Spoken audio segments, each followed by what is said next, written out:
So ayun mga bossing, magandang araw, welcome sa ating vlog. So meron tayo ditong IPPMS Mitsubishi Expander. So lumabas na yung kanyang routine maintenance required service. So ibig sabihin nun, ano na siya, PMS na siya. Kaya nag-indicate na dito yung warning sign ng required maintenance service. So pero bago natin ma-reset yun, siguraduhin muna natin na ma-PMS natin, ma-change oil, tapos ma-check up natin. So ito, ipapakita ko sa inyo ang i-reset natin. Let's go! So paanda rin natin yung makina para makita natin dito sa panel board yung routine maintenance required service. Yung sign na for change oil na siya. So dito makikita. Ayun, routine maintenance required. So ito yung atin i-reset mamaya mga boss, no? Pero bago natin ito siya i-reset, so yun nga, sabi ko siguraduhin muna natin na ma-PMS siya, ma-check up lahat. Kasi pagka hindi natin PMS, initial check up, i-reset lang natin na hindi yan siya mawawala. So ayun, pinapakita ko lang sa inyo, tapos mamaya i-reset natin. Let's go mga boss, natin to, PMS na natin, tapos check upin na natin lahat.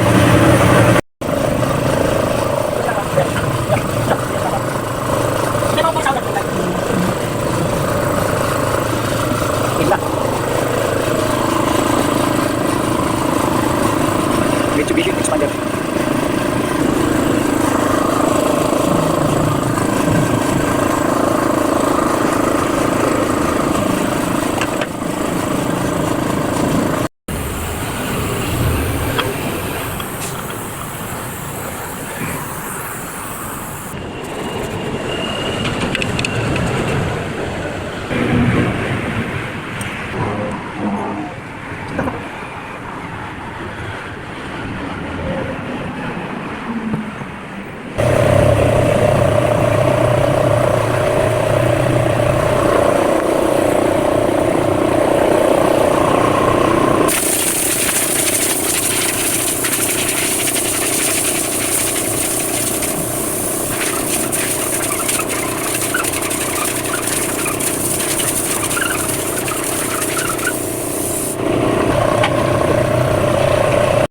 Few moments later.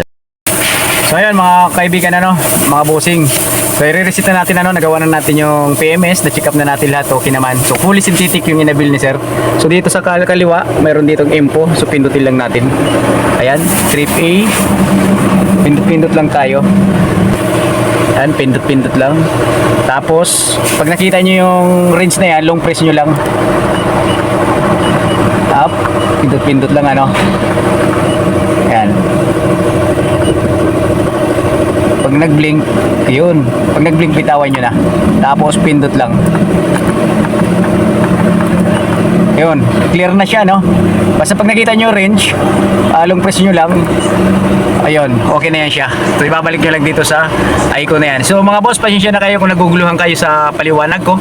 Ayun, intindihin na lang natin, Basta pindot-pindot lang dito sa info hanggang sa lumabas yung kanyang range. Tapos long press lang pag nag-blink. So bitawan nyo na. Tapos makikita nyo clear na yan dyan. So okay na yun. Okay mga boss, thank you for watching. Ingat tayo lahat. God bless. Pasensya na kayo kung medyo magulo ang paliwanag natin. So start na natin, tingnan natin kung talagang na-erase natin dito yung required maintenance. So ayan, kanina kasi meron. Ayun, wala na siya. So ibig sabihin mga boss, na-reset na natin kahit mano-mano lang, Ayun, wala na siya dito naka-indicate na required maintenance service. So okay mga boss, ibig sabihin na-reset na natin ng maayos. Clear na siya. Thank you mga bossing. Thank you for watching. Alas 3 kami, Alex.